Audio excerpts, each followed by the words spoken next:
નમસ્કાર, નિર્માણ ન્યૂઝની વિશેષ રજૂઆત સાથે હું છું યજ્ઞ ત્રિવેદી. દર્શક મિત્રો, આજે નિર્માણ ન્યૂઝની વિશેષ રજૂઆતમાં વાત કરવાની છે કે એક બાજુ જ્યારે ગુજરાત વિધાનસભાની ચૂંટણીઓ તારે ત્રિપાંખીયો જંગ જોવા મળતો હોય છે અને આ ત્રિપાંખીયા જંગમાં આ વખતે તમામ રાજકીય પક્ષોએ રોડ શો અને જનસભાનું જે આયોજન હવે એક બાદ એક જે કરવાનું શરૂ કરી દેવામાં આવ્યું છે.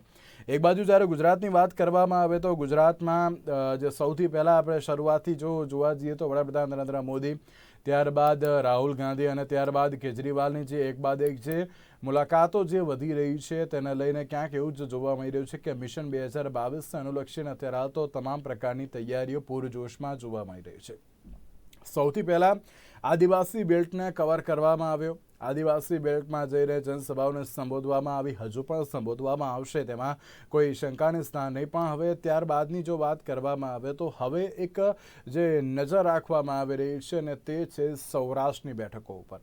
સૌરાષ્ટ્ર એટલા માટે કારણ કે આજે જે રીતે ભારતીય જનતા પાર્ટીના રાષ્ટ્રીય અધ્યક્ષ જેપી નડ્ડા સૌરાષ્ટ્રની મુલાકાતે પહોંચ્યા હતા. મોરબીમાં રોડ શો પણ તેમના દ્વારા કર્યો અને સાથે તેમના દ્વારા એમ પણ કહેવામાં આવ્યું કે જ્યારે વિધાનસભાની ચૂંટણી આવતી હોય છે ત્યારે અલગ અલગ ગેરંટીઓ આપવામાં આવતી હોય છે, પણ આ ગેરંટીઓ કોઈ પણ કામ લાગવાની નથી. ગુજરાતની જનતા વિકાસને સાથ સહકાર આપશે.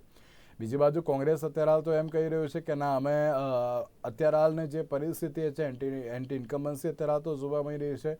ગુજરાત કોંગ્રેસ ગમે તેમ કરીને 125+ બેઠકો સાથે ગુજરાતમાં હવે નવી સરકાર બનાવવા જઈ રહી છે તેવી પણ તેમણે વાત અત્યારે કરી છે. અને આ તમામ પરિસ્થિતિમાં હવે એક સવાલ એ પણ યથાવત જોવા મળી રહ્યો છે કે અત્યારે આ વાયદા વચનોની લાહણી તો કહેવાય ઢગલો અત્યારે હાલ તો કરી દેવામાં આવતી હોય છે, પણ સરકાર સામે આ વખતે પડકાર પણ એટલા બધા છે, સવાલ પણ એટલા બધા છે. પણ આ તમામ પડકાર અને સવાલની વચ્ચે હવે એ કઈ રીતે અત્યારે તો આગળ વધશે તેને લઈને પ્રશ્નચિહ્ન યથાવત છે. તમામ મુદ્દાને લઈને ચર્ચા વિચારણા કરીશું. તમામ મુદ્દાને લઈને ચર્ચા વિચારણા કરવા માટે અમારી સાથે જોડાઈ ગયા છે રાજેશભાઈ ઠાકર કે જેઓ રાજકીય વિશ્લેષક છે, સાથે ડૉક્ટર હેમાંગ વસાવડા કે જેઓ કોંગ્રેસના નેતા છે, સાથે હિરેનભાઈ કોટક કે જેઓ ભાજપના નેતા છે. જો આપ ત્રણનું સૌથી પહેલાં તો સ્વાગત છે. રાજેશભાઈ, સૌથી પહેલો પ્રશ્ન હું આપને પૂછવા માંગીશ કે એક બાજુ ગેરંટીઓ અત્યારે હાલ તો આપવામાં આવી રહી છે, વાયદા અને વચનો આપવામાં આવી રહ્યા છે અને વાયદાના જે વેપારમાં ક્યાંક જાહેર જનતાનું જે મુખ્ય મુદ્દાઓ છે એ તો જોવામાં આવતા નથી, માત્ર વાતો કરવામાં આવે છે. અને આ વાતોની વચ્ચે હવે ક્યાંક નજર જઈ રહી છે સૌરાષ્ટ્ર બેલ્ટ ઉપર અને સૌરાષ્ટ્રમાં એક બાદ એક જે જનસભાઓને સંબોધવામાં આવી રહી છે.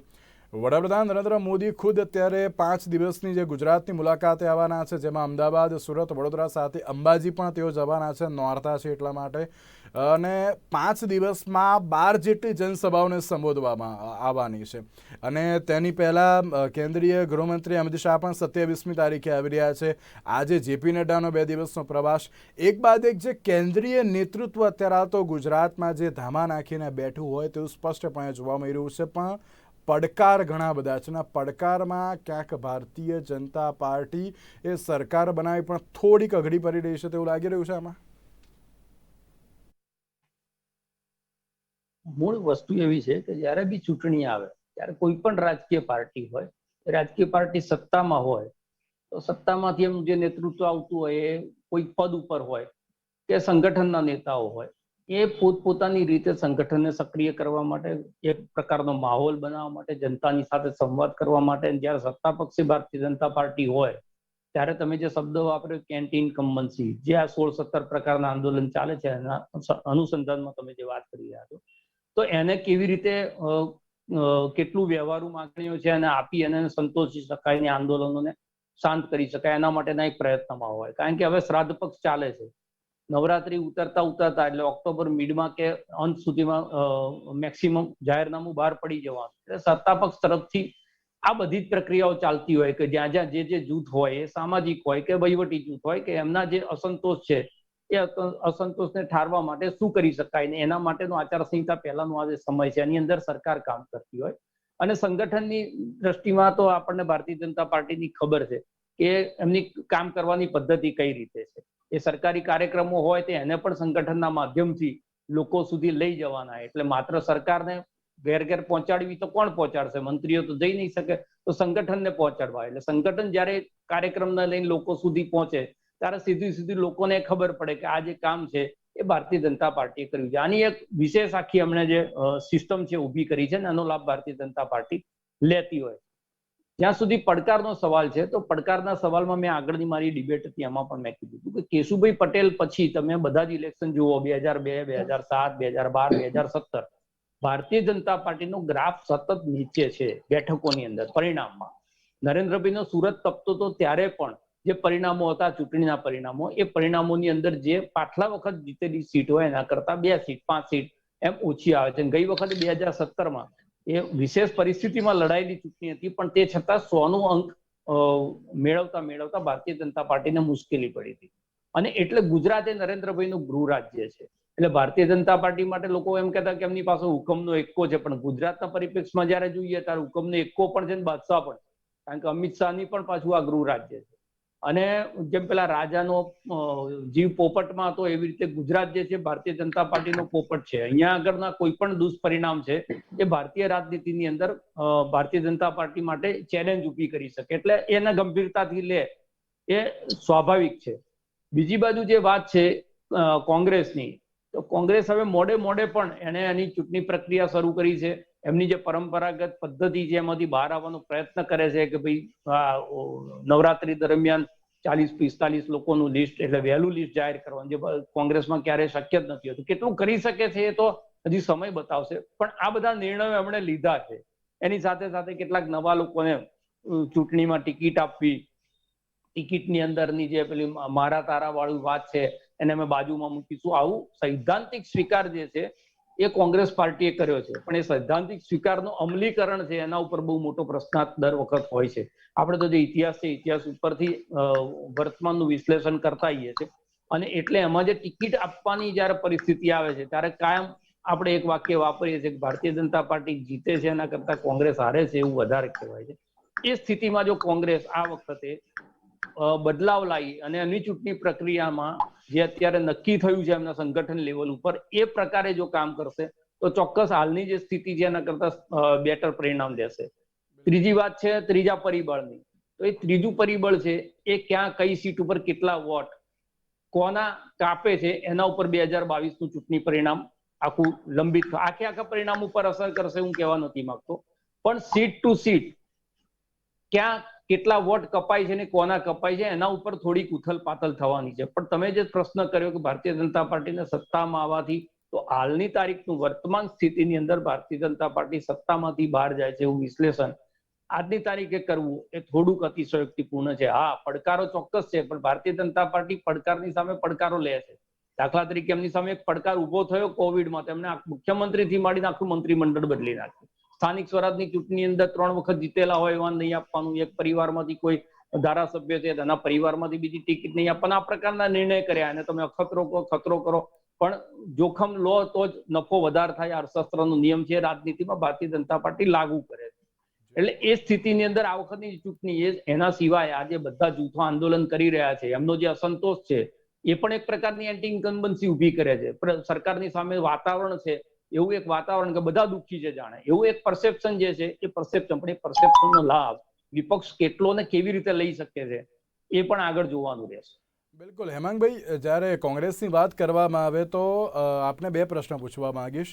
કોંગ્રેસની અત્યારે હાલની જે પરિસ્થિતિમાં વિધાનસભાની ચૂંટણીમાં કેવી રીતની અત્યારે હાલ તો તૈયારી છે, સાથે ઉમેદવારોની વાત થતી હોય અને તેમાં પણ ચૂંટણીમાં જે અત્યારે ઉમેદવારોને ટિકિટ આપવાની છે તેના માટે સેન્સ લેવાની પ્રક્રિયા પણ અત્યારે તો અલગ અલગ જે વિસ્તારોમાં હાથ ધરવામાં આવી રહી છે, અલગ અલગ જિલ્લાઓમાં જઈને મુલાકાતો પણ કરવામાં આવી રહી છે. પણ આ વખતે કોંગ્રેસમાં દાવેદારોનો રાફડો ફાટ્યો હોય ને તે પ્રકારની પરિસ્થિતિ નિર્માણ થવા પામી છે, શું કહેશો? બીજા પ્રશ્નનો હું પહેલા જવાબ આપું, તૈયારીની વાત આપણે પછી કરશું. કોંગ્રેસમાં ઉમેદવારનો રાફડો ફાટ્યો છે. વાત એવી છે કે કોંગ્રેસ મુક્ત ગુજરાત, કોંગ્રેસ મુક્ત ભારત જ્યારે ને કોંગ્રેસ પતી ગઈ છે, તળિયું સાફ થઈ ગયું છે, એવા જવાબો જ્યારે એવા આરોપો અમે સાંભળતા હતા ત્યારે આજે એનો જવાબ બહુ સરસ રીતે મળી ગયો છે. ભારતીય જનતા પાર્ટીના મારા એક મિત્રએ મને કીધું કે તમારે ત્યાં રાફડો ફાટે ને, કારણ કે ત્યાંથી જીતીને અમારે ત્યાં આવો એટલે મિનિસ્ટરશીપ મળે, પૈસા મળે, એટલે તમારે ત્યાં બધું માંગવાના ટિકિટ, અમારે તો ખુરશી જ સાફ કરવાની છે.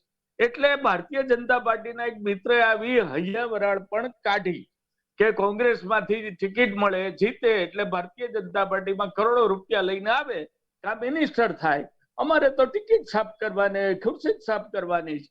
આ બે વાત છે, આ હસવાની વાત છે. મૂળ વાત એ છે કે કોંગ્રેસ લોકોના હૃદયમાં છે, ગ્રામ્ય વિસ્તાર સુધી ફેલાયેલી છે, લોકોને એમાં આશા પણ છે કે કોંગ્રેસ પક્ષ છે એ ચોક્કસ સત્તામાં આવશે. એટલે ખૂબ લોકોએ આ ફેરા ટિકિટ માંગી છે અને 182 સીટ ઉપર 650 થી વધારે લોકોએ ટિકિટ માંગી છે. આ પહેલી વાત. તૈયારીની બીજી વાત આપણે કરીએ કે કોંગ્રેસ પક્ષ આ ફેરા, હું 30 વર્ષથી કોંગ્રેસ પક્ષમાં છું, તો પહેલી વાર જોઈ રહ્યો છું કે પક્ષ પોતે ચૂંટણી લડવા મેદાનમાં ઉતર્યો છે. પ્રચાર પ્રસાર, લોકોના પ્રશ્ન, આંદોલન, પ્રજાલક્ષી કાર્યક્રમો, આ તમામ વસ્તુ કોંગ્રેસ ખૂબ જ સારી રીતે કરી રહી છે. તળિયાનું સંગઠન પણ ઘણું મજબૂત કોંગ્રેસનું દેખાઈ રહ્યું છે. ઠેઠ બૂથ કમિટીઓ સુધીની પ્રક્રિયા પણ પૂરી થઈ ગઈ છે. એટલે કોંગ્રેસ આ ફેરા એક જુદા રંગથી લડાઈમાં ઉતરી છે, હું ચોક્કસ કહી શકું. જેમ રાજેશભાઈએ કીધું એમ ઉમેદવારો પણ વહેલા જાહેર થવાના છે અને પ્રક્રિયા ચાલુ થઈ ગઈ છે. મને એમ છે કે થોડા જ દિવસમાં પહેલી યાદી બહાર આવી જશે. ત્રીજું કે ઘણા દિગ્ગજ નેતાઓએ સ્વયં ચૂંટણી લડવાની ના પાડી દીધી છે.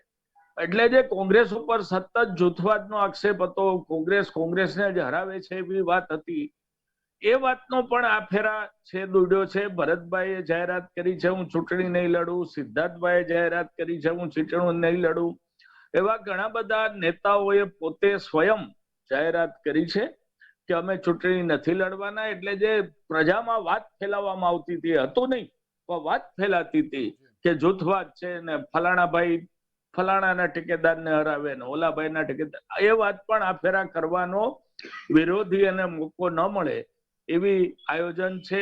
ટિકિટોના જથ્થાબંધ જાહેરાતો ટૂંક સમયમાં થવા જઈ રહી છે. તો એની સાથે સાથે મેં જેમ કીધું, સંગઠન લક્ષી, પ્રચાર લક્ષી તમામ કારીગરી કોંગ્રેસ ખૂબ સારી રીતે કરી રહી છે. બિલકુલ, અત્યારે જે પ્રમાણે કોંગ્રેસની તૈયારી તો જોવા મળી રહી છે અને તેની સાથે સૌરાષ્ટ્રના મતદારોને જે આકર્ષવા માટે ચલો કોંગ્રેસ કે સાથ મા કે દ્વાર જે યાત્રાનું તો આયોજન કરી દેવામાં આવ્યું છે. હવે તેના લઈને અત્યારે તો કેવો પ્રતિસાદ, તેના લઈને આપણે હેમાંગભાઈ પાસે તો જઈશું, પણ હિરેનભાઈ આપની પાસે આવવા માંગીશ. મેં સૌથી પહેલાં જ મેં શરૂઆતમાં જ કહ્યું કે આ વખતે ભારતીય જનતા પાર્ટી માટે પડકાર ઘણા બધા છે. રાજેશભાઈએ પણ એક્સેપ્ટ કર્યું કે ના, અત્યારે જે પ્રમાણે 16 કે 17 જેટલા આંદોલનો ચાલી રહ્યા છે, જ્યાં એક સાથે ત્યાં 13 તૂટે જેવી પરિસ્થિતિ નિર્માણ થતું હોય છે. જો તમે એક સંગઠનને સમજાવો છો, તેમની તમામ માંગણીઓ સંતોષવામાં આવતી હોય છે, ત્યાં બીજું સંગઠન અત્યારે તો ઊભું થતું હોય છે કે અમારી પણ આટલી માંગ છે, આટલા વર્ષોથી અમે માંગ કરી રહ્યા છીએ, પણ સરકાર સાંભળતી નથી, સરકાર સાંભળવા માટે તૈયાર પણ નથી. જ્યારે સરકાર પાસે વાત કરવા માટે જઈએ ત્યારે ખાતું જે કયું હોય, અધિકારી કોને મળવાનું, કયા મંત્રીને મળવાનું, એની જગ્યાએ કોઈ અલગ જ અધિકારીના મંત્રીઓની જોડે મિટિંગ કરી દેવામાં આવતી હોય છે અને એમ કહેવામાં આવતું હોય છે કે જે મંત્રીને મળવાનું હતું તે મિટિંગમાં છે, એટલા માટે મંત્રીશ્રી બદલાઈ ગયા છે. એટલે આ જે તમામ પ્રકારના આક્ષેપો અત્યારે જોવા મળી રહ્યા છે ને, જે પ્રમાણે ગુજરાતના રાજકારણમાં જે ગરમાવો, આંદોલનાત્મક માહોલ અત્યારે તો જોવા મળી રહ્યો છે, તેના લઈને ચોક્કસથી અત્યારે જે ભારતીય જનતા પાર્ટીની જે કામગીરી છે અને રાજ્ય સરકારની અત્યારે તો આંદોલન સમેટવાની જે કામગીરી છે તે થોડીક ધીરી હોય તેવું સ્પષ્ટપણે જોવા મળી રહ્યું છે. વડાપ્રધાન નરેન્દ્ર મોદી દ્વારા ગઈ વખતે આવ્યા હતા ત્યારે જ કહેવામાં આવ્યું કે ગમે તેમ કરીને આંદોલન સમેટવામાં આવે, પણ એક બાદ એક જે આંદોલનો અત્યારે તો સામે આવી રહ્યા છે, ચોક્કસથી એક એમ કહી શકાય કે ક્યાંક ભારતીય જનતા પાર્ટી હજુ થોડીક ધીરે ધીરે કામ કરી રહી છે તેમાં આંદોલન સમેટવામાં.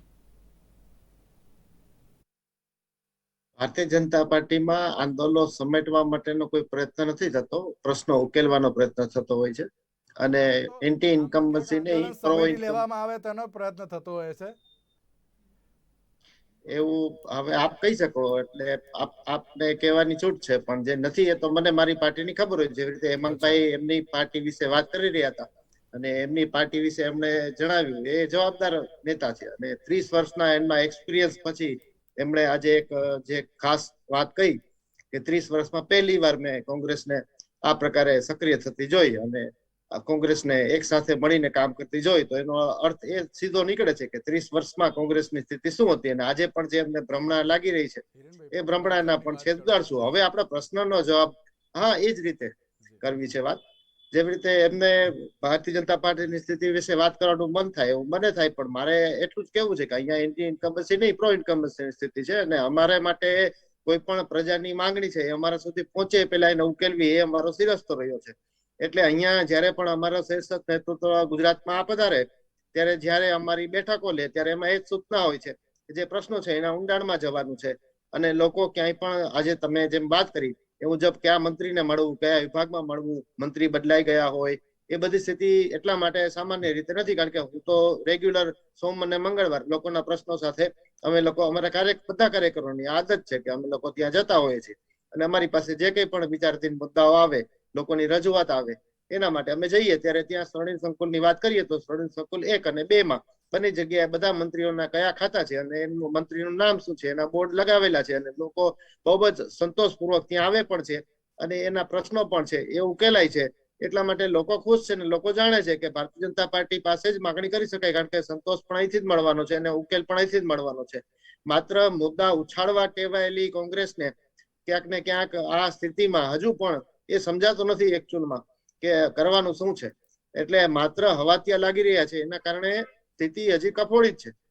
ભારત મુક્ત એટલે કોંગ્રેસ મુક્ત ભારત કરતા ભારત મુક્ત કોંગ્રેસ જે છે ને એ સૌથી વધારે અગત્યનો મુદ્દો છે, જેમાં ભારતીયતાનો જે અભાવ છે કોંગ્રેસમાં એ હજુ પણ એવું ને એવું જ છે. હવે ચૂંટણીની જો આ પડાપડી થતી હોય ટિકિટો લેવા માટે અને એ આ હાલ કોંગ્રેસ જીતે એમ છે એટલે ટિકિટ લેવાની પડાપડી થતી, તો એ પણ સ્થિતિ લોકોએ જ વિચારવાની છે કે સ્થિતિ શા માટે આવી છે. ભારતીય જનતા પાર્ટીની હું જો આપને વાત કરું તો આપણે જે છેલ્લી કેટલીક ચૂંટણીઓ જોઈ છે, જેમાં આપણે પેટા ચૂંટણીઓ પણ જોઈ, સામાન્ય ચૂંટણીઓ પણ જોઈ અને એમાં જે રીતે લોકોના ખોબલે જે મતરૂપી આશીર્વાદ મળી રહ્યા છે એ સ્પષ્ટપણે દર્શાવે છે કે આ જે જનરલ ઇલેક્શન આવી છે એ પહેલાની સ્થિતિમાં પણ ભારતીય જનતા પાર્ટી છે એ મજબૂત રીતે ઊભી હતી અને આજે પણ મજબૂત રીતે ઊભી છે. અમારા રાષ્ટ્રીય નેતાઓ, અમારું સંગઠન નેતૃત્વ એ સતત જ્યારે પણ ચૂંટણી હોય કે ના હોય, કોરોના કાળમાં પણ જોયું છે કે માત્ર સરકાર કે સત્તા છે એટલે જ સેવા કરી શકાય એવું જે કોંગ્રેસનું રોણું હતું એ રોવાનું હતું એ ખરેખર કેવું હતું એનો અમે પરિચય આપી દીધો કે અમે સંગઠન દ્વારા પણ લોકોની વચ્ચે જઈને સેવાઓ કરી હતી. જો મને યાદ કરાવો કોઈ કોંગ્રેસના એક પણ નેતા કોરોના કાળ વખતે સંગઠનના માધ્યમથી પણ કઈ સેવાનો પ્રયત્ન પણ કર્યો હોય. રાજેશભાઈ, એક સવાલ આપને થોડુંક ટૂંકમાં કહેજો, 30 સેકન્ડમાં. આંદોલન સમેટવામાં આવે છે કે પછી માંગો સંતોષવામાં આવે છે? બંને વસ્તુ થાય. દાખલા તરીકે કર્મચારી જે મહામંડળનું જે આંદોલન હતું એને જ આપણે શિક્ષકો વાળા આંદોલનની વાત કરીએ તો એની અંદર એમના જે નેતાઓ હતા એ નેતાઓને મેનેજ કરવામાં આવ્યા. સાથે સાથે 15 માંગણીઓ જે હિરેનભાઈ કહે છે 15 માંગણીઓ પણ સંતોષવામાં આવી, પણ જે આખા આંદોલનનું જે મૂળ હાર્દ હતું ઓપીએસ એની અંદર સંતોષ નથી થયો. એટલે નેતાઓની વિરુદ્ધમાં હવે જે સંગઠનો છે એ સરકારની સામે પડ્યા છે. એટલે બંને પ્રકારના પ્રયત્નો સરકાર તરફથી થતા હોય. બિલકુલ. હેમાંગભાઈ, આપને એક સવાલ કે જ્યારે કોંગ્રેસની વાત કરવામાં આવે, કોંગ્રેસ અત્યારે હાલ જે અલગ અલગ બેલ્ટને લઈને જે અલગ અલગ યાત્રાઓ અત્યારે હાલ તો કાઢી રહી છે અને સૌરાષ્ટ્ર ઉપર સૌથી વધુ ધ્યાન પણ કેન્દ્રિત કરી રહી છે અત્યારના સમયમાં. મેં જે રીતે કહ્યું ને કે એક યાત્રા અત્યારે હાલ તો સૌરાષ્ટ્રના મતદારોને આકર્ષવા માટે એક શરૂ કરવામાં આવનાર છે ટૂંક સમયમાં, પણ ક્યાંક ભારતીય જનતા પાર્ટી એક આક્ષેપ એમ કરે છે કે મુદ્દો ઉછાળવામાં કોંગ્રેસનો હાથ હોય છે અને બીજી બાજુ ક્યાંક આમ આદમી પાર્ટીનો પણ એક આક્ષેપ એવો છે કે આમ આદમી પાર્ટીની જે એન્ટ્રી થઈ તેના કારણે કોંગ્રેસ અત્યારે તો ગભરાઈ ગઈ છે એટલા માટે આટલો બધો પ્રચાર કરી રહી છે. જો બે જુદી જુદી વાત છે. મુદ્દો ઉછાળવાનો મુદ્દો તો હતો એ વાત બીજેપીએ સ્વીકારી, ઉછાળ્યો ભરે કોંગ્રેસે. મુદ્દો હતો એ ઉછાળવામાં આવ્યો એવા શબ્દ જયારે આવ્યા ત્યારે મુદ્દો તો હતો એ વાત પ્રસ્થાપિત થઈ ગઈ છે. બીજી વાત આપણે આમ આદમી પાર્ટીની કરી, માત્ર 100 સીટ ઉપર ધ્યાન દેવા માટે આમ આદમી પાર્ટીએ નિર્ણય કર્યો છે. 100 માંથી 92 સીટ ક્યારેય આમ આદમી પાર્ટી લઈ શકે નહીં. આમ આદમી પાર્ટી કેટલું ખાતું ખોલાવશે, શું કરશે, એ બધા સ્પેક્યુલેશનના જ્યારે વિષય છે ત્યારે આમ આદમી પાર્ટીથી કોંગ્રેસે ડરી જવાની કોઈ જરૂર નથી અને કોંગ્રેસ બિલકુલ ડરી નથી. કોંગ્રેસ એના કામ પ્રમાણે આગળ વધતી જાય છે, ટાઈમ ટેબલ પ્રમાણે. લોકોને જે કેવું હોય કે વખતે તમે પણ જે રીતે વાત કરી કે આ વખતે ઉમેદવારોનું લિસ્ટ થોડુંક વહેલા અત્યારે તો બહાર નીકળશે. કોંગ્રેસ પક્ષ તેને લઈને અત્યારે તૈયારીઓ કરી રહ્યું છે, પણ આ દર વખતે જેમ એમ નહીં થાય ને કે જ્યારે લિસ્ટ બહાર પડશે પછી નારાજગી આવશે, પછી નામ ચેન્જ થઈ જશે. તે આ ફેરાનું આખી જે સિસ્ટમ છે ઉમેદવાર જાહેર કરવાની, એ ખૂબ સુંદર રીતે ગોઠવવામાં આવી છે. મેં ભલે હિરેનભાઈ જરા જુદી રીતે એનો અર્થ કાઢ્યો, પણ 30 વર્ષમાં પહેલી વાર હું ઘણા બધા ફેરફારો કોંગ્રેસમાં, સારા ફેરફારો જોઈ રહ્યો છું અને કોઈ શક્યતા હું જોતો નથી કે જાહેર થયેલા ઉમેદવારોમાં કોઈ પણ જાતનો ફેરફાર કોંગ્રેસ પક્ષ પોતે કરે. આ વખતે કોઈ નામ બદલાશે નહીં, એ કન્ફર્મ છે. કોંગ્રેસ પક્ષ નામ નહીં બદલાય. ચલો, ઓકે. હિરેનભાઈ, એક સવાલ ની વાત થતી હોય અને ભારતીય જનતા પાર્ટીની વાત થતી હોય ત્યારે અત્યારે અલગ અલગ જે કાર્યક્રમો તો કરવામાં આવી રહ્યા છે, પ્રજાને આકર્ષવાના તમામ પ્રકારના પ્રયત્નો કરવામાં આવી રહ્યા છે, પણ અત્યારની જે આ પરિસ્થિતિ છે, જે આંદોલનાત્મક માહોલ છે, શું લાગી રહ્યું છે કે પ્રજા એક્સેપ્ટ કરશે? કારણ કે બધી બાજુ અત્યારે ક્વેશ્ચન માર્ક જ છે. દરેક કોઈ પણ જાહેર જનતાની વાત કરો કે પછી કોંગ્રેસની વાત કરો કે પછી એટલે કે વિપક્ષની વાત કરો, વિપક્ષમાં અત્યારે એક બાદ એક સવાલ ઊભા કરી રહ્યા છે કે ના બેરોજગારી છે, મોંઘવારી છે, આ પ્રકારની પરિસ્થિતિ છે ગુજરાતમાં. તમે એમ કહી રહ્યા છો કે ના 150+ સીટો આવશે, એટલે કે કોન્ફિડન્સ કહી શકાય કે પછી ઓવર કોન્ફિડન્સ છે? સમસ્યાઓના ઉકેલની પદ્ધતિમાં જ આપના પ્રશ્નનો જવાબ સમાયેલો છે અને સમસ્યાઓની ગેરહાજરી વાળું શાસન તો દુનિયાના કોઈ દેશમાં હોય જ ન શકે. પરંતુ એ સમસ્યાને ઉકેલવાની જે ઈચ્છા શક્તિ અને જે પ્રકારે એ પ્રયત્નો થતા હોય, જી વખત કરતા આ વખતે પણ એટલી જ છે. એટલે માત્રાની પણ વાત કરીશું, પણ અહીંયા આપણે ચર્ચા કરીએ ખાસ તો જ્યારે પણ કોઈ સમસ્યાઓ હોય, અને સમસ્યાઓ કેટલી છે ને, આજે ઉછાળવાની વાત હતી ને એવી જ હતી કે એક્ઝેક્ટલી જે સમસ્યા જેટલી અને જેવી નથી એવી જો પ્રસ્તુત કરવામાં આવે એને ઉછાળવું કહેવાય. મુદ્દો છે જ, સમસ્યાઓ છે ચોક્કસપણે, પણ એ મુદ્દાઓને ઉકેલવાની જે શક્તિ આપેલી છે ભારતીય જનતા પાર્ટીને, એ માત્ર ભગવાને એક જ આ પક્ષને આપેલી છે. એના કારણે 15માંથી 14 માંગણીઓ સંતોષાય છે. રાજેશભાઈની વાત 15 માંગણીની, પણ હું એક સ્વીકારું છું કે એક માંગણી હજુ બાકી છે, જેમાં કેન્દ્ર સરકારમાં જે પ્રકારે કર્મચારીઓને નિવૃત્તિના 60 વર્ષ હોય છે અને રાજ્ય સરકારમાં 58, તો રાજ્ય સરકારમાં પણ 60 વર્ષ થવા જોઈએ. એ જે માંગણી હતી એ સંતોષી નથી શકાય. પરંતુ આવનાર દિવસોમાં હું વાત કરવા માંગીશ કે 15 નો આંકડો પૂરો આંબી લેવામાં આવશે. અને ઓપીએસ જે ઓલ્ડ પેન્શન સ્કીમની વાત કરીએ તો એમાં એક રાષ્ટ્રીય જુઠ્ઠાણું જે રીતે ચલાવવામાં આવ્યું છે. આજના અખબારોમાં પણ પ્રથમ પેજ ઉપર ગયેલો, જેની એક બહુ મોટી જાહેરાત કરોડો રૂપિયાનો ખર્ચો કરીને રાજ્ય સરકારના પૈસે આપવામાં આવી, અને એમાં જે જાહેરાત છે એમાં એવો સ્પષ્ટ ઉલ્લેખ કરવામાં આવ્યો કે જૂની પેન્શન યોજના રાજ્ય સરકારે આપી દીધી છે. પણ આ એક સરાસર જુઠ્ઠાણું છે. એ સાબિત કરનાર અમારા જ પક્ષના, અમારા જ એક પ્રવક્તા પ્રેરકભાઈ શાહ, હું આપનું નામ પણ આપી દઉં, એમણે પ્રગટ પંથના અધ્યક્ષ બિરલાની મેડમ સાથે વાત કરી અને આ ખરાઈ પણ કરી. તો એમણે આ યોજનાની માત્ર જાહેરાત કરી છે, આ લાગુ નથી કરી. 29માં આવશે એવું વચન માત્ર આપ્યું છે અને બજેટમાં કોઈ ભંડોળ નહીં. આ પ્રકારે પ્રજાના પ્રશ્નો સાથે રમત થાય એને કહેવાય પ્રશ્નોને ઉછાળવા. રાજેશભાઈ, એક છેલ્લો સવાલ આપને, થોડું ટૂંકમાં કહેજો. 2 સવાલ છે એમ તો. આ વખતે જે છોટાઉદેપુર બેલ્ટ ઉપર જે પ્રમાણે ધ્યાન આપવામાં આવતું હતું, એટલે કે આદિવાસી બેલ્ટ ઉપર, એમાંથી હવે સૌરાષ્ટ્ર તરફ આગળ વધ્યા છે. તેને આપ કઈ રીતે જોઈ રહ્યા છો?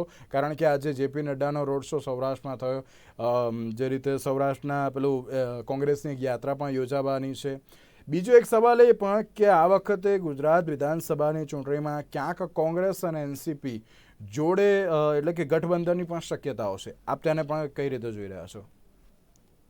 એટલે ભારતીય જનતા પાર્ટી ગઈ વખતે જે 82 સીટો ઉપર હારી છે ત્યાં એમનું વિશેષ ધ્યાન હોય ચોક્કસ વસ્તુ છે. જ્યાં જીત્યા છે ત્યાં માર્જિન વધારવા માટેની પ્રક્રિયા કરે કોઈ પણ પક્ષ, અને જ્યાં હાર્યા છે ત્યાં આગળ હારના જે કારણો છે, કારણો સુધી અને એ સીટ કેવી રીતે જીતી શકાય એના પ્રયત્નો કરે અને એના પરિપ્રેક્ષમાં સૌરાષ્ટ્ર ઉપર જે વિશેષ ધ્યાન ભારતીય જનતા પાર્ટી આપી રહી છે કે મધ્ય ગુજરાત ઉપર જે તમે કીધું એ ધ્યાન આપી રહી છે, એની સાથે સાથે ઉત્તર ગુજરાત જુઓ તો આ 3 નબળી કડીઓ 2017ની હતી ભારતીય જનતા પાર્ટી માટે. તો એ તમામ જગ્યા ઉપર સ્વાભાવિક જ છે કે ભારતીય જનતા પાર્ટી પોતાની રીતે એના ઉપર વધારે ધ્યાન આપે. બીજી વસ્તુ તમે જે કીધી આદિવાસી બેલ્ટની, હા આદિવાસી બેલ્ટની, તો આદિવાસી બેલ્ટની અંદર પણ એમણે પહેલો જે નરેન્દ્ર મોદીનો કાર્યક્રમ કર્યો એ આદિવાસી બેલ્ટમાં કર્યો હતો. એના પછી ત્યાંથી જે એમના અશ્વિન કોટવાલ છે એને ભારતીય જનતા પાર્ટીમાં લાવી અને જમીની જે તકલીફો હતી એને નિવારવા માટેનો પ્રયત્ન કર્યો છે. એટલે સંગઠનના લેવલ ઉપર અને સરકારના લેવલ ઉપર જ્યાં જ્યાં નબળી કડી એમની હતી ભારતીય જનતા પાર્ટીની ત્યાં એ પ્રયત્ન કરી રહી છે. એમાં મેં જે 3 ઝોન કીધા, સૌરાષ્ટ્ર, મધ્ય ગુજરાત અને ઉત્તર ગુજરાત, આ 3 પરિણામની અંદર ભારતીય જનતા પાર્ટીને નુકસાન કર્યું હતું. એ તમામ જગ્યાએ સ્વાભાવિક જ છે કે એમને જો આંકડો વધારવો હોય તો ત્યાં કામ કરવું. રાજકીય પક્ષો તો તૈયાર જોવા મળી રહ્યા છે. હવે આગળ કેવા પ્રકારની પરિસ્થિતિ સર્જાશે, કોણ કેવી રીતે અત્યારે તો ચૂંટણીમાં પોતાનું જે કહી શકાય કે જે કાર્ય અને સાથે જે પ્રજાને આકર્ષવાના જે પ્રયત્નો કરી રહ્યા છે તેમાં હવે કોણ સફળ થશે તે તો આવનારો સમય જ બતાવશે. તેની સાથે હેમાંગભાઈ, હિરેનભાઈ અને રાજેશભાઈ, આપ 3ના આભાર અમારી સાથે ચર્ચા વિચારણામાં જોડાવા માટે. તો દર્શક મિત્રો, આજની આ વિશિષ્ટ રજૂઆતમાં બસ આટલું જ. આવતીકાલે ફરીથી મળીશું નવા મુદ્દા સાથે, નવી ચર્ચા સાથે. મને આપશો રજા. નમસ્કાર.